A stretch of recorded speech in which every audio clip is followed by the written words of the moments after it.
Hello, folks. Phil Duggan, N1EP, November 1 Echo Papa here again for another Maine Ham Radio Society YouTube video and podcast. Today, I'd like to talk about ham radio and what's so exciting about it. Why do so many hams just have such a passion for ham radio? And I've got a few guests to talk about that today. KB1TCD, Jose, Steve, KD1O, and Bill, K2QOD. As far as myself, my biggest passion for ham radio is just the social aspect of it. It's one of the earliest social networks, way before Facebook, let's put it that way. And I like the social aspect both on a local, regional, and international level. I've made friends all over the state of Maine, New England, and I love meeting new people via ham radio, all over the world. So why don't we stop listening to me gab all the time and let's move on and meet my guests. Okay, I'm here with Jose, KB1TCD, and Jose is going to tell us why he's so passionate about mobile and ham radio. Go ahead, Jose. Thanks, Phil. Yeah, this is Jose, KB1TCD, Kilo Bravo 1 Tango Charlie Delta. And my interest on mobile HF started when I was, back in 2015, I was at work and I had a 1 hour lunch break and I was using ham sticks on a 5-foot tripod. And I had it down to a science, 8 minutes set up, 8 minutes to take down. And I was sitting at a picnic table doing HF contacts on 20 meters. Then it got cold. And I decided to go ahead and put an antenna on top of the car and do HF mobile. And I mean, I had an hour at lunch. Now I didn't have the 8 minutes, 16 minute setup time. And I really enjoyed it. And when I had a 15-minute break, I'd jump into the car and get on the radio. My setup is a little different than most HF mobile setups. In the trunk, I have a Kenwood TS480 SAT. And it's hooked up to an AMG 75 amp AMG battery, which I hook up to a 50-watt solar panel when I am stationary. The advantage of doing this that way is that it only takes me 5 minutes to get that Kenwood back into the shack if I need to use it in the shack, and 5 minutes again to take it from the shack and put it back in the vehicle. Also, you have no noise from ignition noise from the battery from the vehicle since you're not using it, and you don't have to worry about you draining the car's battery. The antenna that I'm using is a simple MFJ 20-meter HF shorty antenna, and it's actually not that tall, so I could fit the car in the garage without removing the antenna.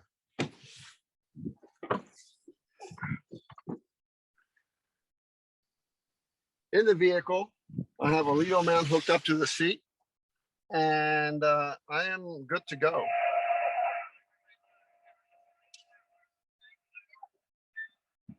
This is frequency in use, KB1TCD. This is frequency in use.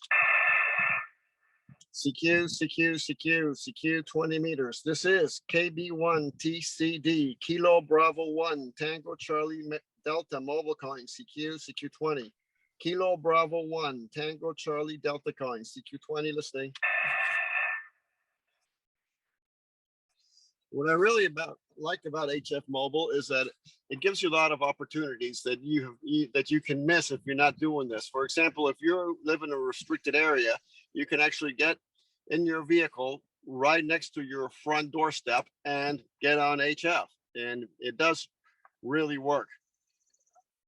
I usually don't travel more than 2 or 3 hours at a time with the car, so the battery keeps charged just fine. When I get to my destination, I pull out that solar panel and charge the battery up again wherever I am and get ready to get on the radio on the way home.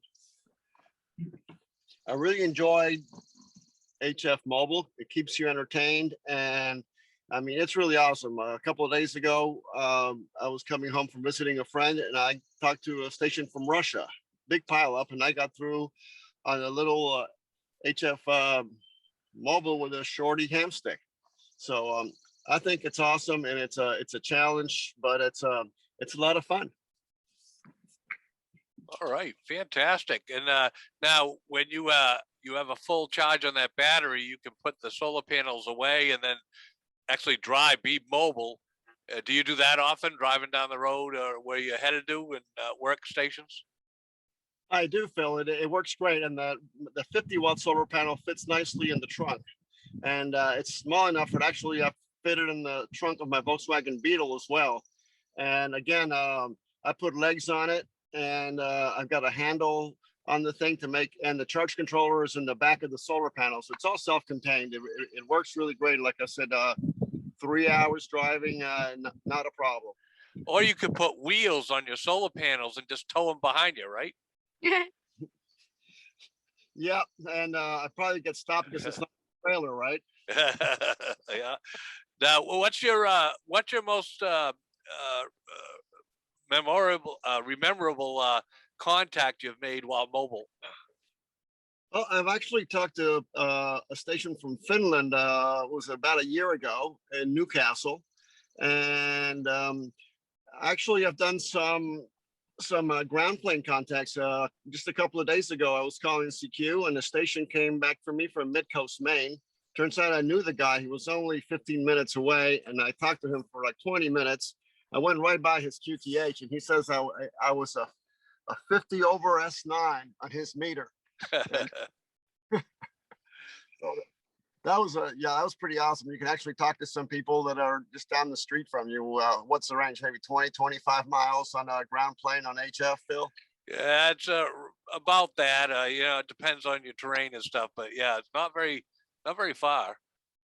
So, but it's still that was fun. The guy said, I'm in Midcoast, Maine. I said, yeah, well, so am I. So, all right. Do you have anything else you'd like to add? Yeah, was it last year on the New England QSO party? Had a meeting on a Sunday. So actually, I did the QSOs doing a mobile. I did Lincoln County, Knox County, and Waldo County, and I got second place for mobile on the New England QSO party last year. So that was pretty cool. Oh, that's awesome. Yep. Okay, very good. Well, I appreciate you talking with us, Jose, and good luck with your mobile and adventures. Well, thank you, Phil, and thank you for doing the interview, and best of luck, and 7-3, my friend. Yep, 7-3. We'll catch you later. Good. Well, I'm here with Steve Curry, KD1O, and Steve, you're here to tell us what gets your motor running about ham radio. What is it? Well, fortunately or unfortunately, a little bit of everything. I mean, I've always, if it was available, I had to try once, but I do a little contesting. I check in the nets. I mean, I've done some digital. In the old days, I even did RIDI, PSK 31. Now I'm doing FT8. But I mean, in general, I like to do a little DX, and the older I get, I think the more net oriented I am. But I will do an occasional, especially the November sweepstakes every fall. I've participated in the 28 years I've been a ham. I think I've only missed 7 for various reasons. So that one I never miss. And field day for the local Waldo County Club, I never miss. So tell us more about your participation in the sweepstakes then. I started out because when I was a ham in the early 90s, that's a great contest to test out your radio and antennas, whether you've got 100 watts or, a power station, because of different category. So I won it in 96, 97, 98. And I believe again in, I'd have to check, 2014, 2015. You won it for the state of Maine or for the whole thing? in my Oh. category, which was low power, single sideband for the state of Maine. Yeah, for probably at least 5 of them years that I did it. Yeah. And what mode did you operate? Which one? Do you do both the CW and the phone sweepstakes? No, mostly phone. I used to do CW in the early years, and when I had kids, because my kids are grown and gone now, but the CW was too distracting with the kids in the background. I kind of got out of that. I mean, I learned enough to pass it. And I did a little bit, but more phone than anything. So what are your secrets of where the phone sweepstakes? What do you think contributed most to your winning in your categories those years?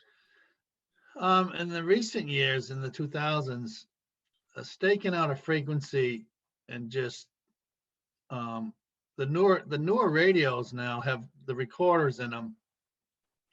Unlike the old days, we have automatic login. So the newer radios, I program these buttons just to call CQ sweepstakes, and then when I answer, I can even set up a button to say this is KD1O 2 Alpha Main. So really, to get a lot of contacts, staking out a frequency is the best. You can pounce and search, as they say. I've done okay in the early years like that, pounce and search, but it's depending on the band conditions. And the other thing is, there's not a great amount of participation in the state of Maine. I mean, you would think there'd be a lot of it, but I mean, maybe a couple of dozen or so. You think there'd be more, but yeah, I'm not a big time contester by no means, but I do enjoy that one. And do you operate the entire period of the sweepstakes? No, you're allowed 24 out of 30 hours. And even though my log may say 21, sometimes I go away from the radio and I forget to log off. It's not so much about the times really, but I would say, yeah, that's my one dedicated time. I will start at 4 p.m.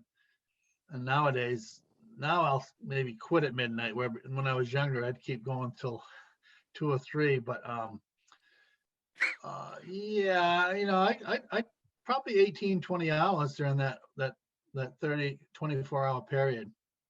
Yeah. But, and then always do field day. I'm pretty active, one of the pretty active operators in field day. A lot of people are mic shy on the mic on their club field day, but I'm not mic shy. I mean, me and Mike Ferris almost beat a previous record that myself and N1RWI, he lives in Arizona now. The N3FJP login software will keep track of rate per hour QSOs. And many years ago, and then I would say in the late 90s, me and Jay got it up to 144 per hour. I mean, it might have been just for that one spell time, but that was our record, and always stood in the club. And 2 years, last summer or two summers ago, 10 meters was a little bit, maybe it was last year. Me and Mike N1STN got up to 143, and we knew it too. The whole time we knew it. We're like, and then it just died out. It's like, I mean, it's all in fun. Yeah. Field day is probably my favorite on-air event of the year. Yeah. We have pretty good participation. We set up the campus this year. There was a spell though. We didn't have a lot of members to participate. A lot of people love to participate. Not a lot of people like to operate. Yeah. So I'm trying to encourage the new one. And login is just as important as the operation, because me and Mike have such teamwork that when the call is coming out, he's already typed it in. He knows what I'm doing, and he'll say, "Duke, get away." You know how that goes. It's just like, we work so well together. So I like to encourage and train new operators to do that, to let them know that logging is just as important as operating, as far as I'm concerned. Yep. There you go. Okay. Well, I appreciate you coming on and talking with us about your passion for ham radio. I know you got a lot of other aspects that you love about it too, but It's I a do. it's a huge hobby. I mean, there's something for everybody, and I haven't, even you, I don't think there's ever probably been a ham that's tried every aspect, every mode, every part of ham radio. There's just too much there. No, and Right. they're coming out with new ones, as you know. Right. I know you Yeah. did a interview with Bart and Fusion, Yeah. and I'm really Yeah. getting into that as well. So Yeah. I mean, it's endless. It's an endless hobby that Yeah. there's so many different modes, and I try to do them all. I mean, I have this is a background scene of my shack, one of my shacks, but I got 220, 440, HF. I have Fusion. Actually, I have 2 HF rigs, and I'm afraid I'm going to miss out on something. So I have to have them all. I drive my wife crazy. Yeah. Well, you're gonna start with now EME now, moon bounce. That should be your next. That should be your next goal. I know my buddy N1RWI used to do that, and I have never tried that. So yeah, I'd like to try that eventually. So yeah, all right, very good, Steve. I appreciate you coming on and sharing that with us. no problem. Like I said, I'm full of ham radio stories. If you ever need any more stories or any more info, I'm always willing. All right, appreciate it. Thanks a lot. All right, Phil. Talk soon. Yeah. Okay. All right, we're here with Bill Gleason K2QOD, who splits his time between New Jersey and down East Maine. Bill, what get you all excited about ham radio? Oh, Phil, it's mainly, I would say the most passionate part about it is just the people socialization, chance to be a diplomat aspect of the hobby. It's wonderful. You meet people all over the world.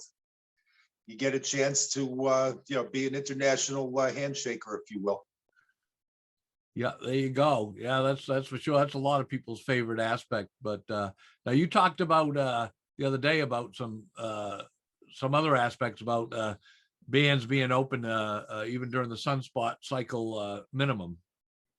Yeah, it's amazing. If Phil, if you just go based on what you're seeing as far as sunspot numbers or solar flux index, you would think that it's not possible. That you can't do anything. And I got back into radio after a long hiatus for many decades into a 65 solar flux index, and I just found very shortly after I got back on the air, the early summer, I guess it would be 2018, that 20 meters was open every night. And I think you've discussed this with at least one other member during your interviews, which are very good, by the way.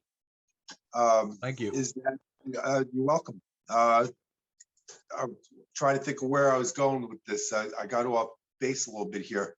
But basically what I'm trying to say is that, the 65 solar flux index, don't let that be a deterrent. You can get on 20 meters when the summer band conditions improve and it's open past midnight, and you're going to hear all kinds of, stations from all over the world. It's really incredible. And that's what the point I was trying to make. You discussed the Straight Key Century Club with somebody else. And let me tell you, there's quite a few members that are from Japan and Australia that are on 20 meters late at night. And that's how I became an SKCC member, from this Australian VK7CW urging me to join, and that it was a good group. And I had found him quite on accident on a radio that had no spectrum scope. I mean, it was an old Drake TR3, and I could hear this guy at nighttime almost every night with a 65 solar flux. Yeah. Now your what's your Straight Key Century Club number? All right, you ready? You need a long you need a pen and paper. It's 19085. Yeah, mine's 135. I become a member just a couple of days after they formed it, I think, and yeah, it's a lot of fun. But yeah. Phil, you're a member of the old guard of that club from the very beginning. And I'm probably one of the ones that send the slowest code because I never did get my code back up to speed. It's okay. It's like I'm not very fast either. You try to impress people by sending fast, and you just trip over yourself anyway. So I find that I can copy a lot faster than I can actually send. So, which is good because people don't have to slow down quite so much. Right. Yeah. Well, very good. Well, I appreciate you coming on and talking with us, and look forward to seeing you this summer when you come down east. You're so welcome, Phil. It's my pleasure, and I really I'm flattered that you wanted to interview me. Thank you so much. Yeah, you're welcome, and thanks for coming on. We'll catch you later. You're very welcome. Best 7-3. 7-3. Okay, folks. One last thing. Don't forget to like and subscribe the video if you like it, and as well as watch my other videos. And the next time, the next video, we're going to do a drawing, and one lucky subscriber is going to win a customized Maine Ham Radio Society coffee mug.